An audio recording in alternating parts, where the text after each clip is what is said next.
ครงการกองทุนร่วมใจ JDB ช่วยสร้างอาคารเรียนหลังใหม่ให้แก่โรงเรียนประถมบ้านห้วยทองนครหลวงพระบางแขวงหลวงพระบางโรงเรียนประถมบ้านห้วยทองได้เริ่มโครงการก่อสร้างในวันที่ 12 มังกร 2025 และสำเร็จในวันที่ 28 มีนา 2025 อาคารโรงเรียนประกอบมี 4 ห้องคือ 3 ห้องเรียน และ 1 ห้องการครูพร้อมด้วยอุปกรณ์ครบสุดเช่นโต๊ะตั้งนักเรียน 60 สุด โต๊ะตั้งครู 4 สุด ตู้ใส่เอกสาร กระดานดำ พัดลม 16 สุด และดอกไฟ 18 ดอก มูลค่าการก่อสร้าง900 ล้านกีบ โดยได้รับการสนับสนุนทุนจากทางกองทุนร่วมใจธนาคารร่วมพัฒนาหรือ JDB ทั้งหมดนี้เพื่อเป็นการสร้างสภาพแวดล้อมการเรียนการสอนที่ดีที่สุดให้แก่ครูอาจารย์และนักเรียนโรงเรียนดังกล่าวเพื่อเป็นการพัฒนาอนาคตอันสดใสของเยาวชนในชุมชนพร้อมทั้งเป็นสัญลักษณ์แห่งความหวังให้แก่ประเทศชาติบ้านห้วยทองก็เป็นบ้านหนึ่งทั้งจะอยู่ในไก่ตัวเมืองก็ถือว่าอยู่บนที่มีความยุ่งยาก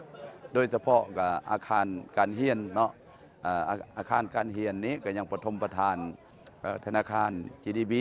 ก็ได้ร่วมจิตร่วมใจโดยเฉพาะและสนับสนุนขึ้นมาให้พวกเราเนาะเป็นต้นกับในการก่อสร้างโรงเรียนแห่งนี้เนาะ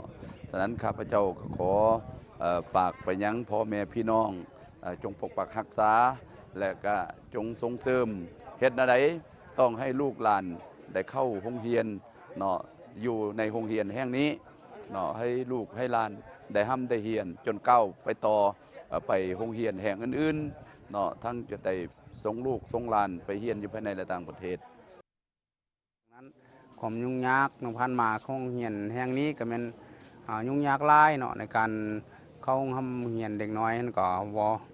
มาสม่ำเสมอได้แบ่งแยกกันเนาะไปเข้าอยู่เสียงมวกแด่ผ่านมาเนาะมีความยุ่งยากในด้านอาคารเรียนอย่างสั้นออกมาฮอดมือนี้ก็เป็นทางธนาคารร่วมพัฒนาพื้นนี้เนาะก่อนดีมุกดีใจเพิ่นได้มาช่วยให้น้องน้อยนักเรียนได้เรียนเนาะแบบเต็มสมบูรณ์เนาะทีนี้กรมภายนี้ก็มีอย่างเนาะขอบใจนำทางธนาคารเพิ่นเนาะที่ให้คืนนี้ก็พิธีมอบหับอาคารเรียนหลังใหม่โรงเรียนประถมบ้านห้วยทองนครหลวงพระบางแขวงหลวงพระบางได้จัดขึ้นในท้ายอาทิตย์ที่ผ่านมานี้โดยมีท่านบุญเหลือสินไซวรวงศ์รองเจ้าแขวงหลวงพระบางท่านวิไลศรีพพรประธานสภาผู้บริหารธนาคารห่วมพัฒนาท่านเวียงทองหัสจันทร์เจ้านครหลวงพระบางและผู้ต่างหน้าธนาคารแห่งสาธารณรัฐประชาธิปไตยปัตตานีลาวภาคเหนือแขวงหลวงพระบางแผนกศึกษาธิการและกีฬานครหลวงพระบางบรรดาผู้บริหารพร้อมทั้งพนักงานจากธนาคารห่วมพัฒนาและอำนาจการปกครองพ่อแม่ประชาชนพนักงานครูอาจารย์น้องนักเรียนโรงเรียนประถมบ้านห้วยทองเข้าร่วม